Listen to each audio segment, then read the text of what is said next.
பக்தி பெருக்கிழந்தன் ஊனுருக அந்த பரவசத்திலே உள்ளே உயிருருக சக்தியெல்லாம் திரண்டு சிவம்பெருக எந்தன் சந்ததியே உந்தனுக்கு அடிபணிய சித்தமெல்லாம் எனக்கு சிவமயமே. ஓம் நம சிவாய.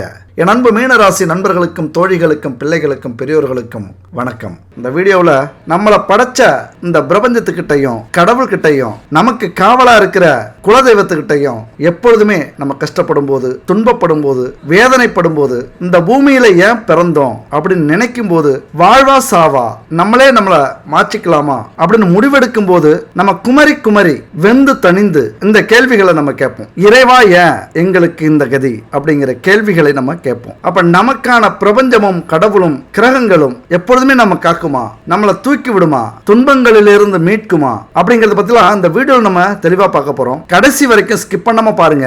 கண்டிப்பா இப்ப நம்ம வாழ்ந்துட்டு இருக்கிற நரக வாழ்க்கையிலிருந்து உங்களை கண்டிப்பா மீட்டு கொடுக்கும் இந்த வீடியோ. அதுக்கு முன்னாடி உங்க கூட இந்த விஷயத்தை நான் பகிர்ந்துக்கிறேன். இது ஒரு விளம்பரம் தான். இங்க நம்ம வாழ்க்கையில எவ்வளவோ பொருட்கள் கடையில வாங்குறோம். அது கலப்படம் இல்லாம தரத்தோட நியாயமான விலையில இருக்கா அப்படின்னா அது சந்தேகம் தான். ஆனா இந்த நம்பருக்கு கான்டெக்ட் பண்ணுங்க. 9043688626. Good baby. பல விதமான பூஜை பொருட்கள் இருக்கு. பஞ்சகாவிய விளக்கு, பஞ்சகாவிய சாம்பிராணி, அகர்பத்தி, அதுபோல பஞ்சதீப எண்ணெய், இவங்க செக்குல ஆட்டின எண்ணெய்களை வச்சு தீப எண்ணெய் பயன்படுத்திட்டு இருக்காங்க. 9 விதமான பூஜை பொருட்களை கலந்து பச்சரிசியால கோலமாவு கட்டி, கோலமாவு பவுடரு, இவங்க இயற்கையான தானியங்களை வச்சு பல விதமான லட்டு செஞ்சு கொடுக்குறாங்க. இப்படி பல பூஜை பொருட்கள் இவங்கள்ட்ட இருக்கு. கடவுள் தானே அப்படின்னு கலப்படமான பொருளை நம்ம வாங்கி பயன்படுத்தும் போது அதற்கான முழு பலனை நம்ம அனுபவிக்க முடியாது. கண்டிப்பா கலப்படம் இல்லாம தரத்தோட பாரம்பரியமான முறையில செய்யப்பட்ட புதுமையான பூஜை பொருட்களும் அதுபோல பாரம்பரியமான முறையில தயாரிக்கப்பட்ட உணவுப் பொருட்களும் இவங்க செஞ்சு கொடுத்துக்கிட்டு இருக்காங்க. உங்களுக்கு நம்பிக்கை இருக்கும் பட்சத்துல இவங்கள்ட்ட கான்டெக்ட் பண்ணி இந்த பொருளை வாங்கி பயன்படுத்தி பாருங்க. கண்டிப்பா உங்களை திருப்திப்படுத்தும். நம் எண்ண அலைகள் நல்லவையாக இருப்பின் நன்மையும், தீயவையாக இருப்பின் தீமையும் நமக்கு நடக்க செய்கிறது. நம்ம வாழ்க்கையில வெற்றி, தோல்வி, சுக துக்கங்களுக்கு நம்முடைய எண்ணங்களே முதல் காரணம். எல்லாம் வல்ல இந்த பிரபஞ்ச சக்தி எதை கேட்டாலும் தரும். இதை எவர் ஒருவர் பரிபூரணமாக நம்புகிறாரோ அவர் எதிலும் வெற்றி மேல் வெற்றி பெற்று எல்லா வளங்களும் நலன்களும் பெறுகிறார். இதுதான் இந்த பிரபஞ்ச விதி. இந்த விதியை உங்களுடைய உயிர் மூச்சா எப்பொழுதுமே வச்சுக்கோங்க. தயவு செஞ்சு அலட்சியப்படுத்தாதீங்க. நீங்க எப்படி ஒவ்வொரு செகண்டும் நம்ம மூச்சு விடுறோமோ அதுபோல இந்த விதியை உங்க மனசுல ஆழமா பதிய வச்சுக்கோங்க. பரிபூரணமா நீங்க நம்பினால் உங்கள் மனதின் ஆழத்தில் இதை பதிய வச்சுக்கோங்க. இப்ப நம்ம விஷயத்துக்கு வருவோம். இப்ப எத்தனையோ முறை பிரபஞ்சத்திட்ட கேள்வி கேட்டிருப்பீங்க, இல்லைன்னா கடவுள் கிட்ட கேள்வி கேட்டிருப்பீங்க. அப்ப இந்த கடவுள் கிட்ட மீனராசியை பொறுத்த வரைக்கும் என்ன கேள்வி கேட்பீங்க? உங்களுடைய மனக்குமரலை எப்படி வைப்பீங்க? எப்படி அந்த கடவுள் செவி சேர்க்க போறார், என்ன செய்ய போறார் அப்படின்னு பார்த்தோம்னா, புரியாத வாழ்க்கை என்னுடைய வாழ்க்கை, நான் யாருன்னே எனக்கு தெரியல. இதுதான் மீனராசி. அதாவது முத்து படத்துல கடைசியா இந்த சன்னியாசியா போன ரஜினி அவர் வாழ்ந்த வீட்டுக்கு வருவார். அவங்க வர நேரத்துல அந்த எஜமானியும் இந்த எஜமானர் ரஜினி எல்லாம் இருக்க மாட்டாங்க, வெளில போயிடுவாங்க. அவர் உள்ள வந்த உடனே யாரோ ஒரு சாமியார் மாதிரி ஒருத்தர் வராரு, சன்னியாசி மாதிரி ஒருத்தர் வராரு அப்படின்னு எல்லாரும் ஆச்சரியமா பார்ப்பாங்க. அப்போ கொஞ்சம் காத்து மாதிரி அடிக்கும். அந்த நேரத்துல நீங்க யாரு, வெளியில போங்க, நீங்க யாரு, நீங்க யாருன்னு கேள்வி கேட்டுட்டே இருப்பாங்க. அப்ப நீங்க யாருன்னு ஒருத்தர் கேட்பாங்க. அதைத்தான் நான் தேடிக்கிட்டு இருக்கேன், நான் யாருன்னு தான் நான் தேடிக்கிட்டு இருக்கேன் அப்படி பாரு அந்த சன்னியாசி ரஜினி. அந்த மாதிரி நீங்க யாருன்னு உங்களுக்கே தெரியாம இன்னைக்கு தேடிக்கிட்டு இருப்பீங்க. ஏன்னா எல்லாமே திடீர்னு நடந்திருக்கும். கொஞ்சம் கூட நீங்க எதிர்பார்த்திருக்க மாட்டீங்க, யோசிச்சிருக்க மாட்டீங்க. கொஞ்சம் கடவுள் மேல அதிக பக்தி இருக்கிறவங்க, ஓரளவுக்கு நம்பிக்கை உள்ளவங்க, கடவுளே இது நியாயமா, நீ இருக்கிறது உண்மைன்னா என்ன ஏன் இவ்வளவு சித்திரவதைப்படுத்துற, எனக்கு ஏன் இவ்வளவு கஷ்டத்தை கொடுக்குற அப்படின்னு கேட்பீங்க. இதே கொஞ்சம் கடவுள் இருக்காரா இல்லையாங்கிற சந்தேகம் உள்ளவங்க, அப்ப நீ இல்ல, கடவுள் அப்படிங்கிறவரே இந்த உலகத்துல இல்ல முடிவு பண்றாங்க. கடவுளே இல்ல இந்த உலகத்துல, கடவுளே வெறுக்கக்கூடிய ஒரு கட்டாயத்தில் இப்ப இருப்பீங்க. கடவுளே வெறுத்தா அப்ப எது மாதிரியான கஷ்டத்துல மீனராசி நண்பர்களும் தோழிகளும் இருப்பீங்க. என்னுடைய வாழ்க்கை புரிய முடியாத வாழ்க்கை, எனக்கு நடக்கிறது எல்லாமே துரோகம், சூழ்ச்சி, அதை புரிஞ்சுக்கிற தன்மை எனக்கு இல்லை. இறைவா எனக்கு வேணும், அந்த துரோகத்தை புரிஞ்சுக்கிற அறிவு வேணும், அந்த சூழ்ச்சியை தெரிஞ்சுக்கிற ஞானம் வேணும், நல்லது செய்யணும் அப்படிங்கிற மனசு வேணும், இனிமேலாவது ஏமாறாம இருக்க உன்னுடைய அருள் வேணும், கொடுப்பியா அப்படிங்கிற கேள்வி கேட்டுட்டு இருப்பீங்க. ஒரு தவிப்பு.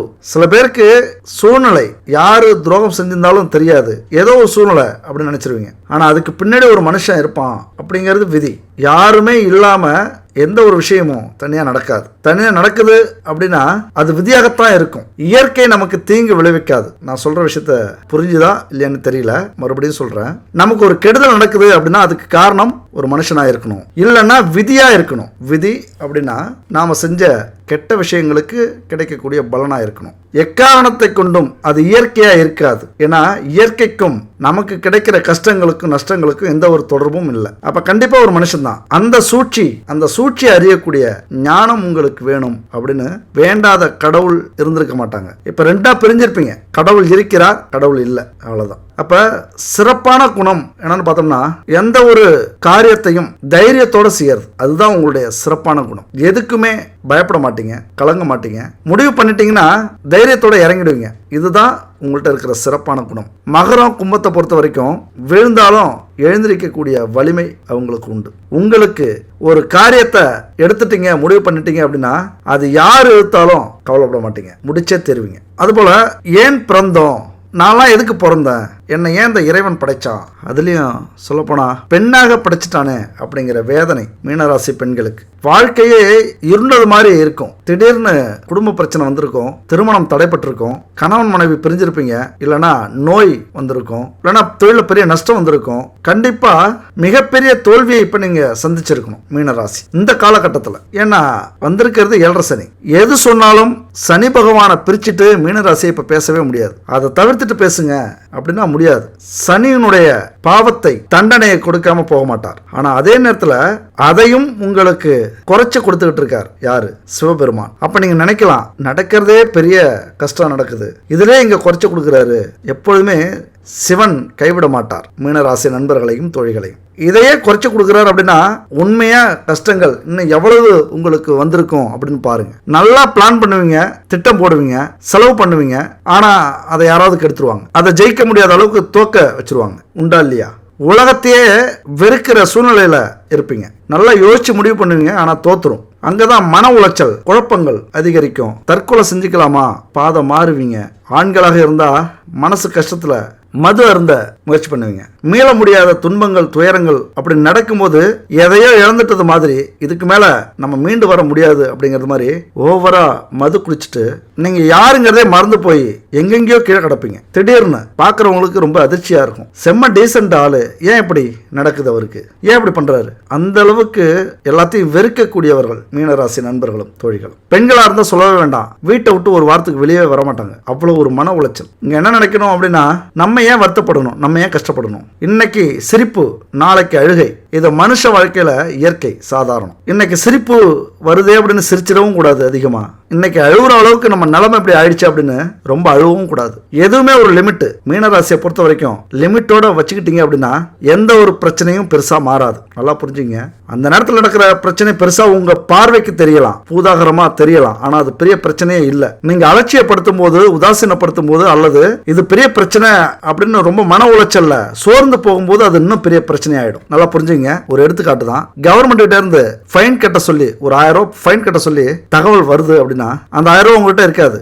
ஆனாலும் இது ஏன் கட்டணும், நான் ஏன் கட்டணும், இது என்ன ரூல்ஸ், நான் கோர்ட்டு கேஸ் போடுவேன், நான் நியாயத்துக்காக போராடுவேன் அப்படின்னு நினைச்சிங்க, கோவப்பட்டீங்க, ஆதங்கப்படுறீங்க அப்படின்னா 1000 ரூபாய் ஃபைனு 5000 ரூபாய் மாறும். நான் விடுறது இல்லை, எவ்வளோ வேணாலும் ஏற்றுங்க, நான் விட மாட்டேன், நான் கட்ட மாட்டேன். ஃபைன் அடுத்து பார்த்தா 10,000 ஆயிடும். ரொம்ப ஆக்ரோஷப்படுவீங்க, ஃபோன் போட்டு எல்லாரையும் திட்டுவீங்க. நான் பார்த்துறேன், ஒரு கை பார்த்துடுறேன், நான் கோர்ட்டு கேஸுன்னு போகிறேன், எனக்கு தெரியாதா, எனக்கு அந்த ஆளை தெரியாதா, இந்த ஆளை தெரியாதா, அந்த 10,000 1 லட்சமா மாறி போகும். அதுக்கப்புறம் ஐயையோ என்னால இது எப்படி முடியும், எவ்வளவு பணம் கட்டுறதுக்கு, ஒரு ஏழை எப்படி தண்டிக்கிறீங்களே இறைவா. அப்ப உங்களை பொறுத்த வரைக்கும் முதல்ல வர பிரச்சனை பெரிய பிரச்சனையே இருக்காது வெளியில இருந்து பாக்குறவங்களுக்கு. ஆனா உங்களுக்கு அது பெருசா தெரியும், அதை பெருசா மாத்திருவீங்க. 1000 ரூபாய் கட்ட வேண்டிய ஃபைனை 1 லட்ச ரூபா கொண்டு போய் விட்டுருவீங்க. அப்ப இந்த இடத்துல தான் நீங்க சுதாரிக்கணும். அந்த பிரச்சனையை உடனே முடிக்கிறதுக்கு பார்க்கணும், உடனே சகஜமாயிடணும். அதையே போட்டு நம்ம அந்த மன உளைச்சல்ல இருக்கக்கூடாது. நோயும் அப்படிதான். நோய் வந்துருச்சு அப்படின்னு பதறாம அதை பத்தி ஆராய்ச்சிலாம் பண்ணிட்டு இருக்காம போயிடணும் மருத்துவர்கிட்ட. இப்ப ஃபைன் வந்ததுன்னா நம்ம லேட் பண்ணுவோம், நோய் வந்ததுன்னா அப்ப இந்த உடம்பு என்ன பண்றோம் பாரு, எப்படி நோய் வந்தது சொல்லுவோமா, டக்குன்னு மருத்துவமனைக்கு போயிடுறோம்ல.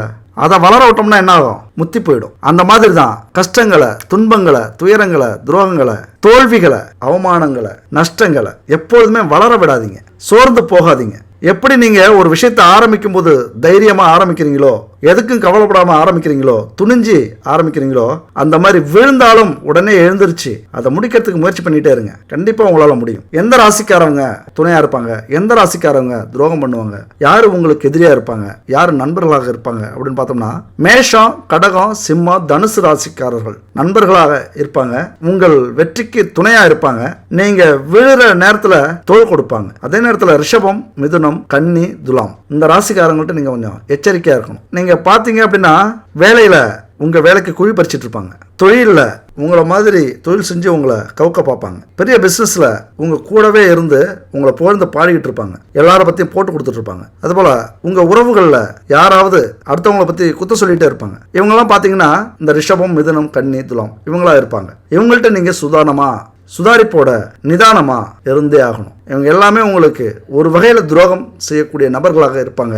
இப்ப இல்லையா, அந்த காலகட்டத்துக்காக வெயிட் பண்றாங்க அப்படின்னு மட்டும் புரிஞ்சுங்க. காத்திருக்கிறார்கள். உங்கள்கிட்ட இருக்கிற பெரிய மைனஸே என்னன்னா, பெரியவன், சின்னவன், உயர்ந்தவன், தாழ்ந்தவன், ஏழை, பணக்காரன், நல்லவன், கெட்டவன் இதை எதையுமே பார்க்க மாட்டீங்க. வேறுபடுத்தி பார்க்குற எண்ணமும் உங்களுக்கு இல்லை. எல்லாரும் மனுஷன் தாயா, எல்லாரும் நல்லவன் தாயா, எல்லாரும் தெரிஞ்சவன் தான், எல்லாரும் சொந்தக்காரன் தான், ஒரு நேரத்தில் நண்பனா இருந்தான், அவனை நமக்கு கெடுதல் பண்ண போறான். இந்த ஒரு அலட்சியமே அவங்களுக்கு ஒரு வாய்ப்பா மாறி போகும். அடிக்கடி என்னுடைய நண்பர் சொல்லுவார், மீனராசி நண்பர், நம்ம டைமே சரியில்லை, ரொம்ப மோசமா இருக்கு போல, சின்ன குழந்தை கல்லெறிஞ்சா கூட பயந்து ஓடுற இந்த தெருநாய் நம்ம பக்கத்துல போனாலே நம்மளை துரத்துது, அவ்வளவு கேவலமாயிட்டோம் போல இந்த நாய்க்கு கூட.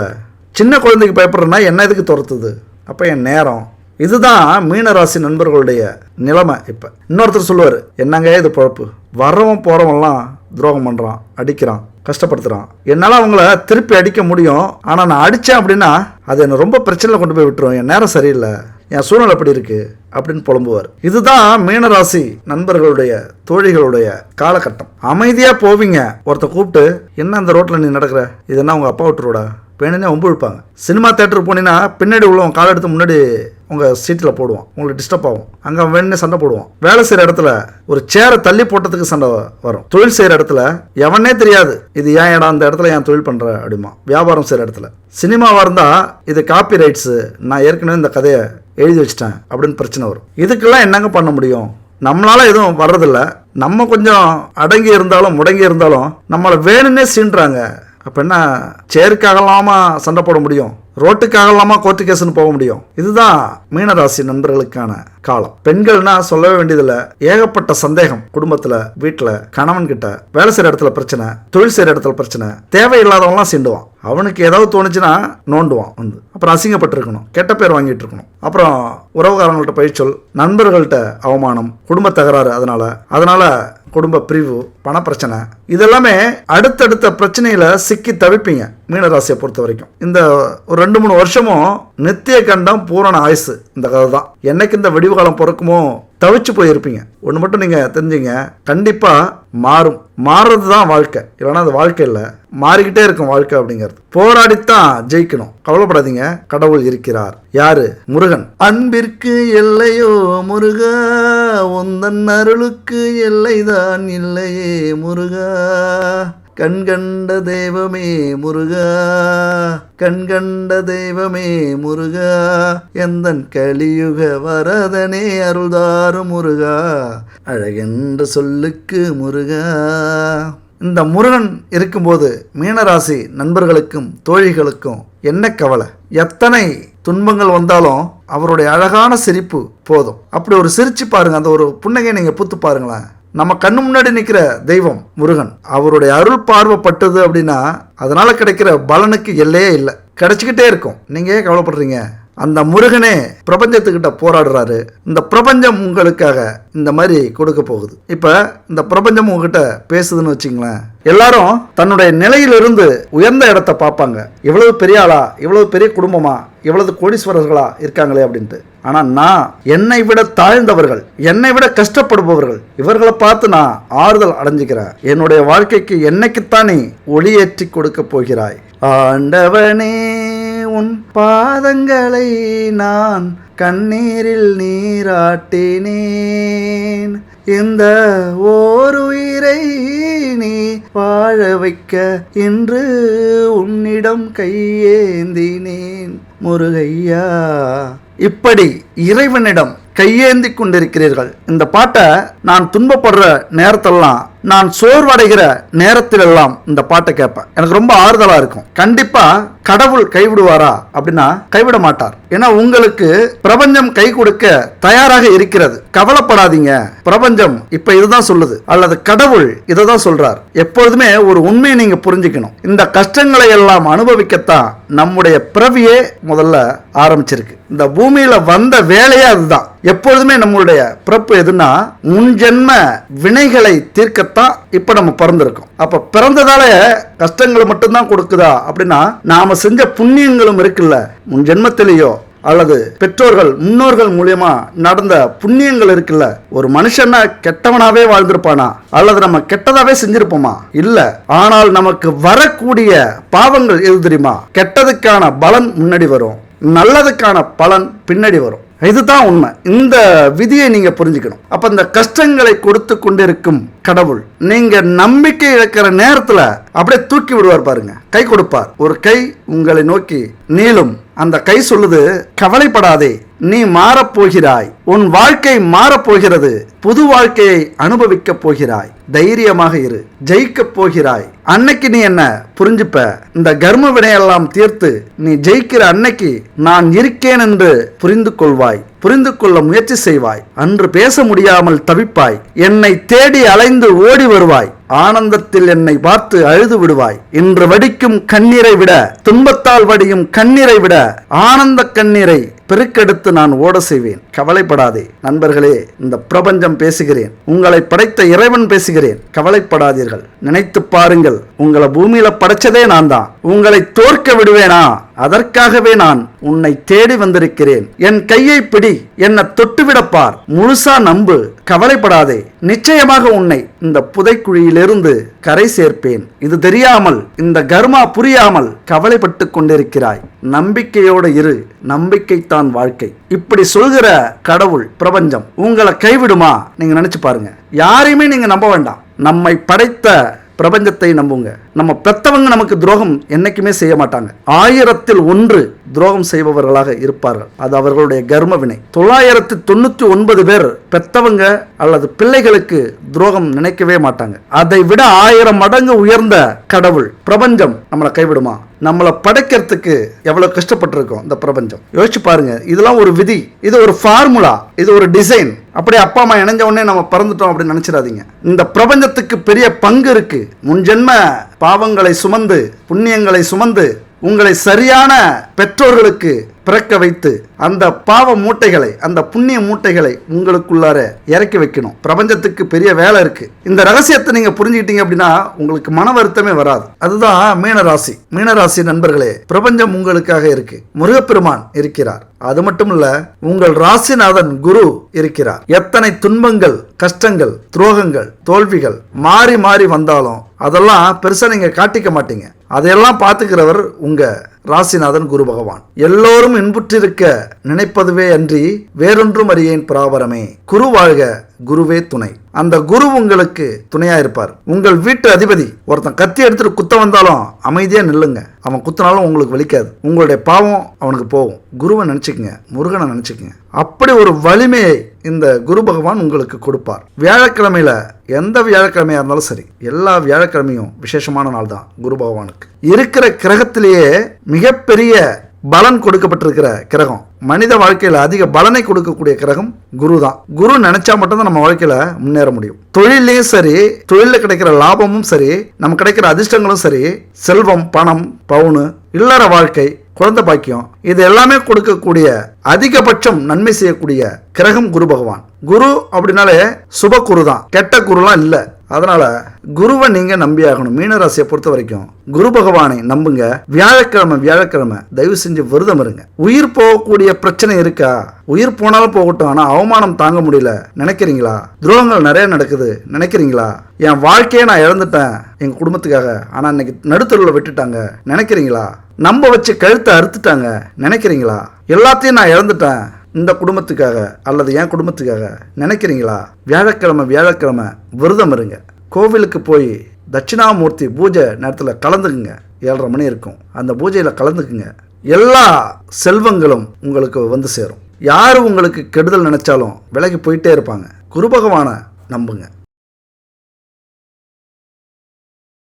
அதுபோல மீனராசி நண்பர்களுக்கும் தோழிகளுக்கும் புதன்கிழமை செட் ஆகாது. ஏன்னா புதன் உங்க கிரகத்துக்கு நீச்சம். அதனால புதன்கிழமையில எந்த ஒரு விஷயத்தையும் ஆரம்பிக்காதீங்க. செவ்வாய்க்கிழமையில கொடுக்கல் வாங்கல் இருக்க வேண்டாம். மீனராசியை பொறுத்த வரைக்கும் மேஷம் விருட்சகம் அவங்களுக்கு செவ்வாய் அருமையான நாள். மீனராசியை பொறுத்த வரைக்கும் செவ்வாய்க்கிழமை எதுவுமே கொடுக்காதீங்க, வாங்காதீங்க. அன்னைக்கு புது வேலை எதுவும் தொடங்காதீங்க. அதுபோல குறிப்பா மீனா, மீனாட்சி, மீனலோசினி இந்த பேர்ல இருக்கிற ஏதாவது பொண்ணுங்களை பார்த்தீங்கன்னா கண்டிப்பா கொஞ்சம் எச்சரிக்கையா இருங்க. அதுபோல பொண்ணுங்களும் அப்படிதான். இந்த மீ அதுல எந்த இடத்துல வந்தாலும் கொஞ்சம் உஷாராயிருங்க. குறிப்பாங்க புதன் நீச்சமாவதுனால புத்திசாலித்தனத்தோட உங்களை வீழ்த்த பார்ப்பாங்க எதிரிகளும் நண்பர்களும் துரோகிகள். புதன் நீச்சமா இருக்கிறதுனால உங்களால யோசிக்கவே முடியாது, சிந்திக்கவே முடியாது. பல விஷயங்கள் உங்களை அழுத்தும். கொஞ்சம் அனுபவ நாலேஜ் கொஞ்சம் குறைவா இருக்கும் ஆரம்ப கட்டத்தில். அப்ப உங்களுடைய மைனஸ் அவங்க பிளஸ்ஸா எடுத்துக்கிட்டு உங்களுக்கு துரோகம் பண்றது தான் பார்ப்பாங்க. அதனால எச்சரிக்கையா இருங்க.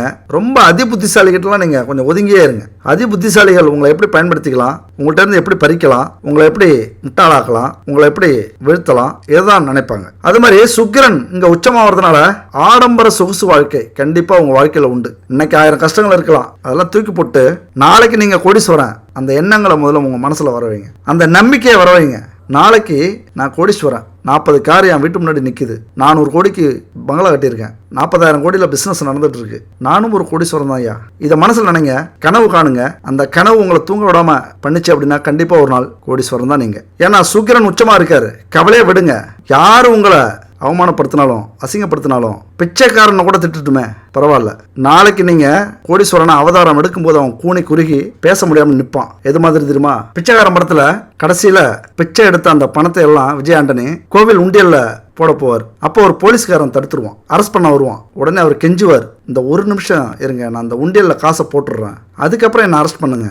கெஞ்சுவார், காலில் விழுவார். அந்த உண்டியல்ல அந்த பிச்சை எடுத்த காசை போடுறதுக்கு அவ்வளவு போராடுவார். ஒரு பிச்சைக்காரனா அந்த இடத்துல வாழ்வார். அப்படி அசிங்கப்படுத்துவான் அந்த போலீஸ்காரன். அந்த காசை போட்டு முடிப்பாரு.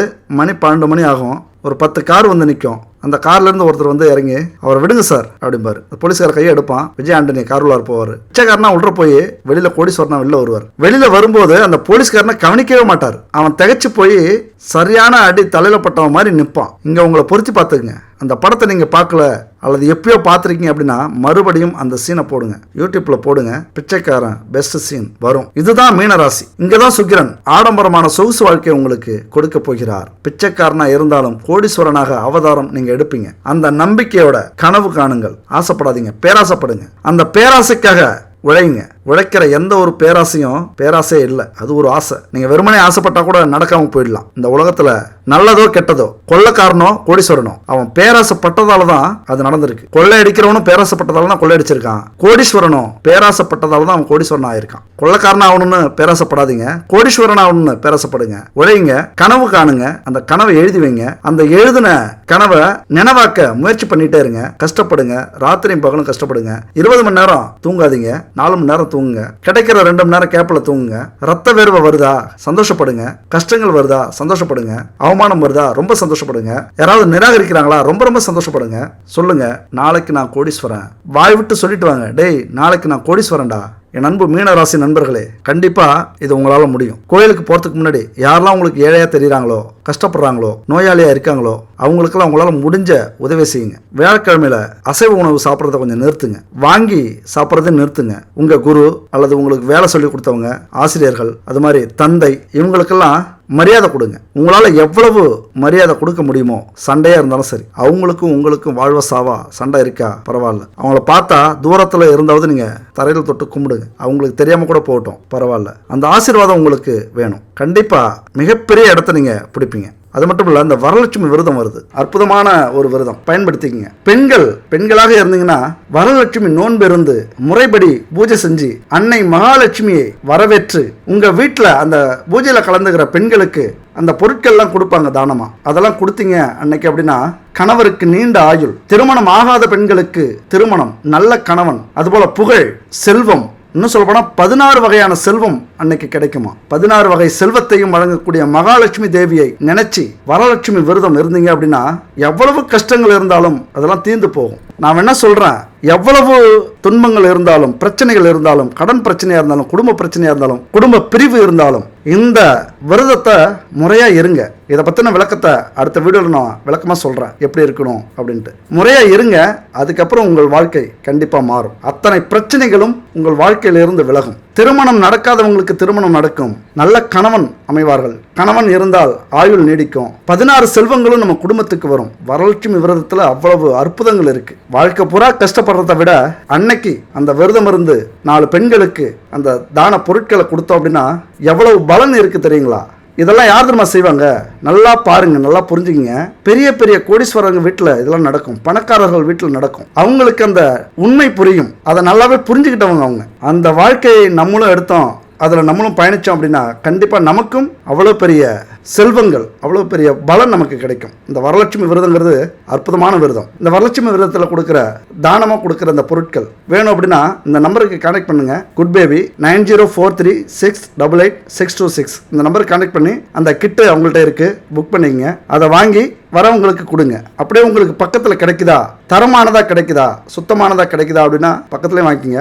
இல்லை தரம் சுத்தம் இதெல்லாம் நம்பிக்கை இல்லை, கலப்படம் இருக்கு அப்படின்னா இவங்கள்ட்ட வாங்கிக்கிங்க. அது மட்டும் இல்லை, பல பூஜை பொருட்கள் இருக்கு, வாங்கி பயன்படுத்தி பாருங்க. அடுத்தது பரிகாரங்களை நம்பிக்கையோட முயற்சி பண்ணும்போது இந்த பிரபஞ்சத்தோட நீங்க தொடர்பு கொள்றீங்க. நம்பிக்கையோட நீங்க தொடர்பு கொண்டீங்க அப்படின்னா கண்டிப்பா உங்களை கைவிடாது. பெத்தவங்க கைவிட்டுருவாங்க, வாழ்க்கையில நம்பினவங்க கைவிடலாம், நண்பர்கள் கைவிடலாம், ஆனால் பிரபஞ்சம் உங்களை கைவிடாது. நம்பிக்கை தான் முக்கியம். அடுத்து பார்த்தோம்னா மனுஷ வாழ்க்கையில இது ரொம்ப பெரிய ஒரு விஷயம். ஏதாவது ஒரு துன்பம் வந்துச்சுன்னா கதறோம், வேதனைப்படுறோம், வருத்தப்படுறோம். இறைவனே இருக்கியா இல்லையாங்கிற சந்தேகம் நமக்கு வந்துடும். ஒரு மன திருப்திக்காக தான் இறைவனை வணங்குறோம், நம்புறோம் அப்படிங்கிற எண்ணங்கள் வந்துடும். அப்போ வாழ்க்கையில இன்பமும் துன்பமும் மாறி மாறி வர்றது இயற்கை அப்படிங்கறத நம்ம புரிஞ்சுக்கிறதே இல்லை. இன்பம் வரும்போது மகிழ்ச்சி அடையிறதும், மனம் துன்பம் அடையும் போது தடுமாறுறதும் இயற்கை. அப்ப இதனுடைய உச்சக்கட்டம் தான் வெறுப்பு தான். இந்த கேள்விக்கெல்லாம் காரணம் கடவுளுக்கு கண்ணில்லையா, எல்லாம் என் தலைவிதி, என்ன பாவம் செய்தேனோ,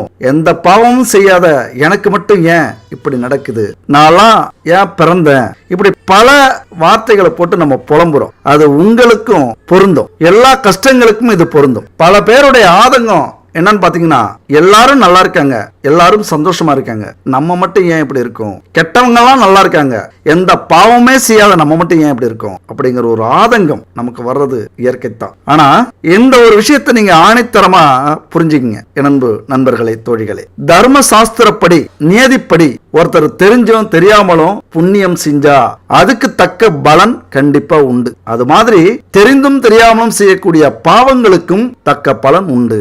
ஆக கர்ம வினைக்கேற்ற பலன் நமக்கு நிச்சயம் உண்டு அப்படிங்கிறத 100% நீங்க நம்பி ஆகணும். பிரபஞ்ச விதியில இது ஒரு முக்கியமான விதி. நாம என்ன செய்யறோமோ அது நமக்கு திருப்பி கிடைக்கும் அப்படிங்கிறது புரியக்கூடிய விதி. அப்ப இந்த விதியானது அரசன் முதல் ஆண்டி வரைக்கும் எல்லாருக்குமே பொருந்தும். நீ, நான், ஏழை பணக்காரன், ஆண் பெண், நல்லவன் கெட்டவன், மனிதன் விலங்கு, இப்படிலாம் எதுவுமே இல்லை. எல்லாத்துக்குமே இந்த விதி பொருந்தும். அப்ப இதுக்கெல்லாம் காரணம் என்னன்னா, பூமியில பிறக்கிறதுக்கு காரணம் இதுதான். நம்ம ஏன் பூமியில பிறந்தோம் அப்படிங்கறத காரணம் நீங்க தெரிஞ்சுக்கிட்டீங்க அப்படின்னா கண்டிப்பா இந்த இன்பம் துன்பத்துக்கெல்லாம் நீங்க துவளவே மாட்டீங்க, கலங்கவே மாட்டீங்க. நம்முடைய முற்பிறவியில செய்த பாவ புண்ணியம் தான் இதுக்கு காரணம். அதனால இந்த பூமியில நம்ம பிரச்சனைகள் இருக்கா, குழப்பங்கள் இருக்கா, துன்பங்கள் வருதா, அப்ப அதை நினைச்சு வருத்தப்பட்டு இன்னும் மேலும் மேலும் துன்பத்தை நம்ம உருவாக்கிக்கிறத விட இது இயற்கை, நம்முடைய கர்ம வினை, இதிலிருந்து கடப்பது எப்படி அப்படின்னு யோசிக்கிறது தான் புத்திசாலித்தனம். இப்ப அதுதான் நீங்க செஞ்சாகணும். இவ்வளவு கஷ்டங்கள் இருக்கு சரி, ஆனா அதுக்கான தீர்வை உடனே நீங்க கண்டுபிடிக்க தயாராகணும். அந்த துன்பத்திலே நம்ம உழல ஆரம்பிச்சிடக்கூடாது. அப்ப கண்டுபிடிச்ச உடனே டக்குன்னு செயல்பட ஆரம்பிச்சிட்டீங்க, செயல்படுத்தினீங்க அப்படின்னா இதுல இருந்து நம்ம விலக ஆரம்பிச்சிடலாம். கொஞ்சம் கொஞ்சமா விலகிறத உங்க கண்ணு முன்னாடி நீங்களே பார்ப்பீங்க. என் அன்பு நண்பர்களே, ஒரு மனுஷன் அல்லது நாம இந்த பூமியில பிறக்கத்துக்கு காரணம் முற்பிறவில செய்த பாவ புண்ணியம் தான் காரணம். அதை அனுபவிக்கத்தான் நம்ம இந்த பூமியில பிறந்திருக்கோம். ஏன்னா அந்த குறை இருந்துகிட்டே இருந்ததுன்னா நம்முடைய ஆத்மா அடுத்த பிறவி எடுத்து அந்த பாவ புண்ணியங்களை சரி செய்யக்கூடியது. அதனாலதான் நம்ம பூமியிலே பிறக்கிறோம். அதனாலதான் நம்ம பூமிக்கு இன்னொரு பேர் இருக்கு, தர்ம கர்ம அப்படிங்கிற பேர். ஒரு ஆத்மா தன்னுடைய கர்ம சொத்தாக எதை நினைக்குது அப்படின்னா, சொத்து, காமம், செல்வம், இதுல புண்ணியங்களோ பாவங்களோ இந்த மூன்றால தான் நமக்கு கர்ம வினைகள் தொடருது. அப்ப இந்த மூணும் எதனால வருது? நம்முடைய முற்பிறவியால அல்லது நம்முடைய தந்தை தாய் வழி கர்ம வினை, இவர்களாலே நமக்கு இந்த கர்ம வினை ஏற்படும். அதனாலே நம்ம கஷ்டப்பட வேண்டியது இருக்கும், துன்பப்பட வேண்டியது இருக்கும், அந்த வினை கடனை அடைக்க வேண்டியது இருக்கும். இதை நீங்க ஆழமா தயவு செஞ்சு புரிஞ்சுக்கணும். அப்ப புரிஞ்சுக்கிட்டீங்க அப்படின்னா உங்க வாழ்க்கையில எவ்வளவு பிரச்சனைகள், எதிர்ப்புகள், நஷ்டங்கள், கடன்கள், பிரிவினைகள், விபத்துகள், ஏளனங்கள், அவமானங்கள், நோய்கள், துன்பங்கள், துயரங்கள், இது எல்லாமே எதுக்கு வருது அப்படின்னு புரிஞ்சுப்பீங்க. இந்த கர்ம வினை தாக்கத்தால் வருது. அந்த கர்ம வினையை எப்படி நம்ம சரி செய்யாது அப்படின்னு முயற்சி பண்ணுவீங்க. அப்ப இறைவன் நம்மளை இந்த துன்பத்தை அனுபவிக்கிறதுக்கு மட்டும் விட்டுறல, இந்த பூமியில இந்த துன்பத்துக்கான விடிவு காலத்தையும் ஏற்படுத்தி கொடுத்து இருக்கிறார் பிரபஞ்சத்தால. எப்படின்னா, பல கிரகங்களை உருவாக்கி உங்களுடைய கர்ம வினையை தீர்ப்பதற்கான பணியை பல கிரகங்களுக்கு கொடுத்திருக்கிறார். அப்ப அதனாலதான் இந்த பரிகாரங்கள் அப்படிங்கிறது ரொம்ப ரொம்ப நம்ம வாழ்க்கையில முக்கியம். பல பேர் சொல்லுவாங்க, விதிதான், அதை மாத்தறதுக்கு எவ்வளவு பெரிய பரிகாரங்களாலும் முடியாது, பரிகாரங்கள்லாம் பொய் அப்படின்னு சொல்லுவாங்க. ஏன்னா ஒரு மனுஷனுக்கு கஷ்டம் கொடுக்கிற இறைவன் அந்த கஷ்டத்துக்கான தீர்வை கொடுத்தாதானே அவன் இறைவன். இல்லனா மனுஷ வாழ்க்கையில கஷ்டமே வராது. உண்மையா? மனுஷ வாழ்க்கையில கஷ்டமே வராது. சந்தோஷமாவே இருந்துட்டு சந்தோஷமாவே இறந்துருவாங்க. அப்ப கஷ்டங்களை எப்படி கர்மா மூலியமா கொடுக்கிறாரோ அதுபோல அந்த கஷ்டங்களுக்கான பரிகாரத்தையும் கொடுத்திருக்கிறார். இதெல்லாம் தீர்க்கத்தான் பரிகாரம். கர்ம வினை நீங்க நம்ம சாஸ்திரத்துல, புராணங்கள்ல, இதிகாசங்கள்ல நிறைய சொல்லி இருக்காங்க. அந்த வகையில பார்த்தோம்னா கர்ம வினை பாதிப்பு நம்முடைய ஜாதகத்துல எந்த வகையில தொடருதோ அதை தெரிஞ்சுக்கிட்டு அதுக்கேற்ற கிரகங்களுக்கு நம்ம பரிகாரங்களை செய்யும் போது கண்டிப்பா நம்மளால அந்த பிரச்சனையிலிருந்து, கர்ம வினையிலிருந்து மீள முடியும். இதை முதல்ல நீங்க நம்பணும். முதல்ல இங்க நிறைய பேர் கடவுள், பிரபஞ்சம், நமக்கு மேல ஒரு சக்தி இருக்கு அப்படிங்கறதே நம்புறதில்ல. நம்ம ஏதோ ஆகாயத்திலிருந்து நம்ம குதிச்சிட்டோம் அப்படி இருந்தா கூட அந்த ஆகாயம் தான் பிரபஞ்சம். நீங்க எப்படி எந்த வேரின் நுனியை பிடிச்சாலும் அங்க இருப்பது இறைவன் தான். அந்த வகையில பார்க்கும்போது எந்த அளவுக்கு உங்க வாழ்க்கையில கஷ்டங்கள் அப்படிங்கிறது ஒரு விஷயம் இருக்கோ அதற்கான பரிகாரங்களும் உண்டு, அதற்கான தீர்வுகளும் உண்டு. எவ்வளவு முயற்சி பண்ணாலும் கடன் குறையாம வளர்ந்துகிட்டே இருக்கு. கழுத்தை நெரிக்கிற கடன் இருக்கு. கடன் பிரச்சனையில சிக்கி தவிக்கிறோம், அதிலிருந்து மீள முடியல அப்படின்னு தவிக்கிறவங்களுக்கு இந்த பரிகாரம் அருமையா வேலை. ஒரே ஒரு விளக்கு பரிகாரம் தான். இதை செஞ்சாலே போதும். கடன் தீர்க்கும் பரிகாரங்கள்ல மிகவும் சக்தி வாய்ந்த பரிகாரம் இது. என்ன பண்றீங்க? திங்கட்கிழமை இரவு, அதாவது படுக்கிறதுக்கு முன்னாடி 27 மிளகுகளை எடுத்து ஒரு வெள்ளை துணியில முடிச்சு தலையணைக்கு அடியில வச்சு படுத்துக்குங்க. யாரு பேர்ல அதிக கடன் இருக்கோ அவங்க இந்த பரிகாரத்தை செய்யும். இந்த மிளகு முடிச்ச செவ்வாய்க்கிழமை காலையில எழுந்திருச்சு குளிச்சுட்டு வீட்டுல தீபம், தூபம் இதெல்லாம் செஞ்சு அந்த முடிச்ச கடவுள் முன்னாடி வச்சு நீங்க என்ன நினைச்சு வேண்டுகிறீங்களோ, எந்த பிரச்சனை தீரணுமோ, எந்த கடன் தீரணுமோ, யாருக்கு நீங்க எவ்வளவு பணம் கொடுக்கணுமோ அது தீரத்துக்கான வேண்டுதலை வைங்க. இறைவா, எனக்கு சரியான நேரத்துல இவர்கிட்ட இருந்து கடனை வாங்கி கொடுத்தீங்க, அதுக்கு ரொம்ப நன்றி. அவருக்கும் பெரிய நன்றியை நான் செலுத்துறேன். அதே நேரத்துல எனக்கு இந்த கடனை அடைக்க முடியல, அதற்கு ஒரு வழியை காட்டு. நான் நல்லா இருக்கணும்னு கொடுத்த அவருடைய மனசை கஷ்டப்படுத்தாம அந்த நன்றி உணர்வோட அவருடைய கடனை தீர்க்கறதுக்கு ஒரு வழியை காட்டு. உங்களுக்கு பிடிச்ச தெய்வம், குலதெய்வமோ இஷ்ட தெய்வமோ அல்லது எல்லாத்துக்கும் பெரியவர் சிவனோ, இந்த வேண்டுதலை வையுங்க. அதுக்கப்புறம் அந்த மிளகு முடிச்சிய காலையில சிவன் கோவில் எங்க இருக்குன்னு பாருங்க. அந்த சிவன் கோவிலுக்கு போயிட்டு ஒரு அகல்ல நல்லெண்ணெய், சுத்தமான நல்லெண்ணெய் வாங்கிக்கிங்க. கிடைக்கல அப்படின்னா இந்த ஸ்கிரீன்ல இருக்கிற நம்பருக்கு கனெக்ட் பண்ணுங்க. செக்கில் ஆட்டின எண்ணெய்களை வச்சுக்கிட்டு தீப எண்ணெய், பஞ்சதீப எண்ணெய், வீட்டுக்கு உணவுக்கு எண்ணெய்கள் இப்படி இவங்க கொடுத்துக்கிட்டு இருக்காங்க. இவங்களை கான்டாக்ட் பண்ணி எண்ணெய் வாங்கிக்கிங்க. அது மட்டும் இல்ல, பூஜை பொருட்கள் என்னவெல்லாம் இருக்கோ எல்லாமே இவங்கள்ட்ட கிடைக்கும். முயற்சி பண்ணி பாருங்க. அப்ப இந்த சுத்தமான எண்ணெய அந்த அகல்ல ஊத்தி அந்த அகல்ல அந்த மிளகு முடிச்ச வச்சு அந்த எண்ணெயில ஃபுல்லா முழுகணும். அந்த மிளகு முடிச்சு, அந்த மிளகு முடிச்சோட நுனிப்பகுதி இருக்குல்ல, அதை ஒரு திரி மாதிரி திரிச்சு அதுல தீபம் ஏத்துங்க, அதாவது விளக்க ஏத்துங்க. அந்த நேரத்துல முருகன் மந்திரத்தை மனமுருகி சொல்லுங்க, மனமுருகி வேண்டிங்க. இந்த மந்திரத்தை சொல்லும் போது நம்பிக்கையோட இந்த மந்திரத்தை சொல்லுங்க, பொறுமையா சொல்லுங்க. வாய்க்குள்ளார சொன்னாலும் பொறுமையா சொல்லுங்க. 27 முறையோ அல்லது 54 முறையோ அல்லது 108 முறையோ உங்களால எவ்வளவு எண்ணிக்கையில சொல்ல முடியுமோ இந்த மந்திரத்தை சொல்லுங்க. ஓம் சௌம் சரவணபவ ஸ்ரீம் கிரீம் க்ளீம் க்ளௌம் சௌம் நமக. தெளிவா இந்த மந்திரத்தை மனப்பாடம் பண்ணி வச்சுக்கங்க. ஒரு அற்புதமான மந்திரம். நான் சொன்ன எண்ணிக்கையில இந்த மந்திரத்தை சொல்லிட்டு வெளியில வாங்க. பட்ட கஷ்டத்துக்கெல்லாம் ஒரு தீர்வு கண்டிப்பா கிடைச்சிடும். அந்த நிமிஷமே உங்களுக்கு அது விலகினது மாதிரி ஒரு தெளிவு பிறக்கும் பாருங்க, ஒரு அமைதி பிறக்கும். கடனை அடைஞ்சது மாதிரியான ஒரு ஃபீலிங் உங்களுக்கு உருவாகும். அந்த எண்ணமே அந்த கடனை அடைக்கும். பனி போல அந்த கடனை விலக்கி உங்களுக்கு அருள் புரிவார் முருகப்பெருமான். ஆனந்த வாழ்க்கையை மாற்றி கொடுப்பார் இந்த கந்தன். அதனால இந்த முருகப்பெருமானுடைய மந்திரத்தை சொல்லுங்க. மனமுருக எல்லா தெய்வங்களையும் வேண்டிவிட்டு வீட்டுக்கு வாங்க. இந்த மிளகு தீப பரிகாரத்தை தொடர்ந்து 9 வாரங்கள் செய்யுங்க, விட்டுறாதீங்க. இப்படி செஞ்சுட்டு வந்தீங்க அப்படின்னா எப்படிப்பட்ட கடனாக இருந்தாலும் படிப்படியா அது குறைய ஆரம்பிச்சு. இல்லைங்க எனக்கு கடன் பிரச்சனைலாம் இல்ல, தொழில எதிரிகள் பிரச்சனை இருக்கு, செய்வினை, பில்லி சூனியம், கந்திஷ்டி பிரச்சனை ஓவரா இருக்கு வீட்டுல, எங்களால வாழ்க்கையில எவ்வளவு கஷ்டப்பட்டாலும் முன்னேற முடியல அப்படின்னு நினைக்கிறவங்க இதே பரிகாரத்தை செய்யுங்க. அந்த மனமுருகி கேட்கறீங்களா, அதற்கான பதில் கிடைக்கும். இந்த பரிகாரத்தை எப்ப தொடங்கணும் அப்படின்னா தேய்பிறை திதி அன்னைக்கு தொடங்குறது நல்லது. நம்ம மனுஷங்கள்ட்ட வாங்கின கடனுக்கு மட்டும் இல்ல இந்த பரிகாரம்ங்கிறது. சீட் எடுத்திருப்போம், இஎம்ஐ கட்டுவோம், பேங்க்ல லோன் வாங்கியிருப்போம். இந்த கடனை எல்லாம் சீக்கிரம் அடைக்கணும் அப்படின்னா இந்த மிளகு தீப பரிகாரம் மிக மிக முக்கியமான இந்த பரிகாரத்தை செய்யுங்க. அது மாதிரி செவ்வாய்க்கிழமை கடனை அடைக்கிறதுக்கு ரொம்ப அற்புதமான நாள். நம்ம என்னைக்கு வேணாலும் கடனை கொடுப்போம். அப்படி எப்பொழுதுமே கொடுக்காம வாங்காம செவ்வாய்க்கிழமை இன்னைக்கு கடன் வாங்குங்க, செவ்வாய்க்கிழமை இன்னைக்கு கடனை கொடுங்க. எல்லாரும் சொல்லுவோம், ஏன் செவ்வாய்க்கிழமை பணம் கொடுக்க கூடாது வாங்க கூடாது அப்படின்னு சொல்றது தெரியுமா? மெயினா கொடுக்கறவங்க செவ்வாய்க்கிழமை கொடுக்க மாட்டாங்க. ஏன்னா அந்த கடன் உடனே அடைஞ்சிரும். இதுக்கு இதுதான் அர்த்தம். இதை புரிஞ்சிக்காம கடனை அடைக்கிறவங்கள என்ன தெரியுமா பண்ணுவாங்க, செவ்வாய்க்கிழமை போய் கடனை கொடுக்க கூடாது, அது கடன் அப்ப நம்ம வாங்கிட்டே இருப்போம் அப்படின்னு சொல்லுவோம். அது உண்மை இல்லை. செவ்வாய்க்கிழமை வாங்குற கடனும் கொடுக்கிற கடனும், கடன் வாங்கினா சீக்கிரம் அடையும், கடன் கொடுத்தா மறுபடியும் கடன் வாங்க மாட்டோம். இதுதான் செவ்வாய்க்கிழமைக்கான அற்புதம். இதை எல்லாருமே நம்ம புரிஞ்சுக்கிறது இல்ல. செவ்வாய்க்கிழமை கடன் கொடுக்க கூடாது, கடன் வாங்க கூடாதுங்கிற ஒரு அவநம்பிக்கையை ஏற்படுத்தி வைத்திருக்கிறார்கள். யாரு?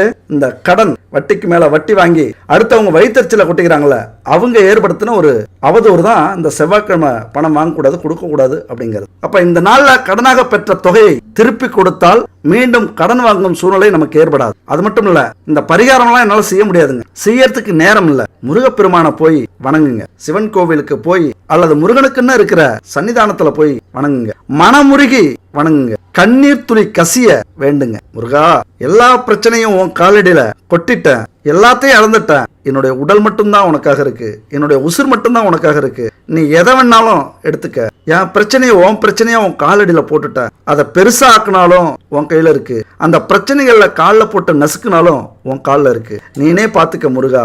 மனமுருகி வேண்டி வாருங்கள். மனமுருகி வேண்டிக்கிட்டு இருந்த உங்களை 2 கை அப்படியே தூக்கி விட்டா இப்படி இருக்கும். அந்த உணர்வை ஏற்படுத்துவா. இந்த பரிகாரத்தை தொடர்ந்து செய்யுங்க. முழுசா நம்பினீங்க அப்படின்னா எந்த ஒரு பிரச்சனையுமே முருகனுக்கு முன்னாடி நிக்காது. இப்ப நம்ம 2 பிரச்சனையை பார்த்தோம். கடன் பிரச்சனை ஒண்ணு, அடுத்தது வேலை பிரச்சனை ஒண்ணு, இப்படி பார்த்தோம். இன்னொரு முக்கியமான பிரச்சனை குடும்ப பிரச்சனை. இந்த பிரச்சனையினாலும் நம்மளால நிம்மதியா இருக்க முடியாது. பெரிய ஆளெல்லாம் வேணாங்க, கோடி கோடியா பணம்லாம் வேணாம். வீட்டுல ஒரு மணி நேரம் நான் நிம்மதியா இருப்பேனா, எல்லாத்தையும் மறந்துட்டு என்ன மதிப்பாங்களா, என்னுடைய வேதனையை யாராவது புரிஞ்சுக்குவாங்களா, அந்த காலகட்டம் வருமா அப்படின்னு ஏங்கி தவிக்கிற நண்பர்களும் தோழிகளும் நிறைய பேர் இருக்கீங்க. கணவன் மனைவி பிரச்சனை, பண கஷ்டம், வேலையில மன அழுத்தம், கடன் தொல்லை, காதல் தோல்வி, தேர்வுல தோல்வி, பாலியல் பிரச்சனை, 3வது நபரால நம்ம குடும்பத்துல பிரச்சனை. இந்த 3வது நபரால வரக்கூடிய பிரச்சனை ரொம்ப பெருசு. எதை வேணாலும் நம்ம தாங்கிப்போம். ஆனா அது ஒரு அவமானமா, அசிங்கமா, நம்மளே நம்மள தாழ்வா நினைக்கக்கூடிய ஒரு பிரச்சனை. அதனால தற்கொலை அல்லது கொலை, தன்னையே வருத்திக்கிறது, காயப்படுத்திக்கிறது, இப்படி பல காரணங்கள் இருக்கு. நாம நேர்மையா வாழ்ந்தாலும் சில நேரத்துல குடும்பத்தாலும் சமூகத்தாலும் துயரங்களுக்கு ஆளாகிறோம். அதுக்காக நம்மளே தண்டிச்சுக்கிறோம். ஆழமா யோசிச்சோம் அப்படின்னா இதற்கான தீர்வு உண்டு. இங்க பொறுமை ரொம்ப முக்கியம். என்ன பிரச்சனை நடந்தாலும் ஒரு மணி நேரம் அமைதியா இருங்க. அந்த 1 மணி நேரம் தான் உங்க அடுத்த கட்ட வாழ்க்கை. அந்த 1 மணி நேரத்தை கடந்துட்டீங்க அப்படின்னா உங்க வாழ்க்கையில எல்லாமே புரிஞ்சிடும். அந்த 1 மணி நேரம் கடக்கிறது அவ்வளவு சாதாரண விஷயம் இல்லை. இந்த தற்கொலை செய்யறவங்கலாம் அல்லது உங்களே வருத்திக்கிறீங்களே, ஏதாவது அடிக்கிறது, தலையால முட்டிக்கிறது, மைண்டு டார்ச்சர் ஆகிறது, கோவப்படுறது, ஆக்ரோஷப்படுறது, நம்ம கோவப்படுறதுனால அடுத்தவங்களை திட்டுறது, தாக்குறது, அப்ப இந்த தவறால காலம் முழுவதுமே அவமானம், உற்றார் உறவினர், குடும்பத்தை இழக்கிறது அல்லது குடும்பத்தை விட்டு வெளியூர்ல போய் வாழ்றது, இப்படி துயரங்களுக்கு மேல் துயரத்தை நம்ம அனுபவிக்கிறோம். நம்ம வாழ்க்கையில எவ்வளவு மனக்கோட்டை கட்டியிருப்போம், எவ்வளவு கனவு கண்டிருப்போம். நாம பிறக்கும் போது நம்ம அப்பா அம்மா காண்கின்ற கனவு, நாம குழந்தை பெத்துக்கும் போது நாம காண்கின்ற கனவு கோட்டை இதெல்லாம் கட்டி வச்சாலும் ஏதோ ஒரு பிரச்சனையில கோபத்துல தற்கொலை பண்ணிக்கிறோம் அல்லது அடுத்தவங்களை கொலை பண்றோம். இங்க என்ன விஷயம்னா, நம்மளை ஈண்டோருக்கும் நம்மளை சார்ந்தோருக்கும் தாங்க முடியாத இழப்பு ரொம்ப இது பெருசு. கண்ணதாசன் சொன்னது மாதிரி,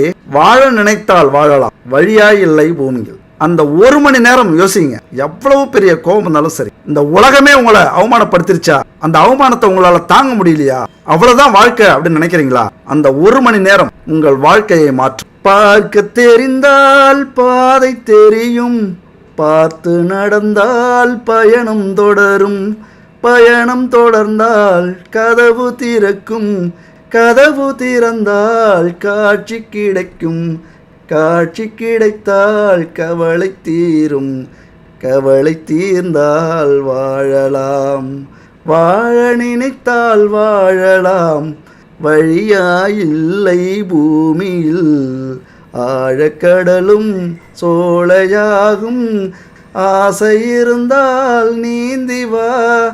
அதனால எத்தனை துன்பங்கள் வந்தாலும், எத்தனை துரோகங்கள் நடந்தாலும், எத்தனை கர்ம வினைகள் நம்மளை தாக்கினாலும், தடைக்கற்களை உடைச்சி எரிஞ்சுக்கிட்டு மேல வாங்க. இந்த வாழ்க்கை வாழ்வதற்கே. அடுத்த ஒரு அற்புதமான வீடியோல சந்திப்போம். நன்றி, வணக்கம்.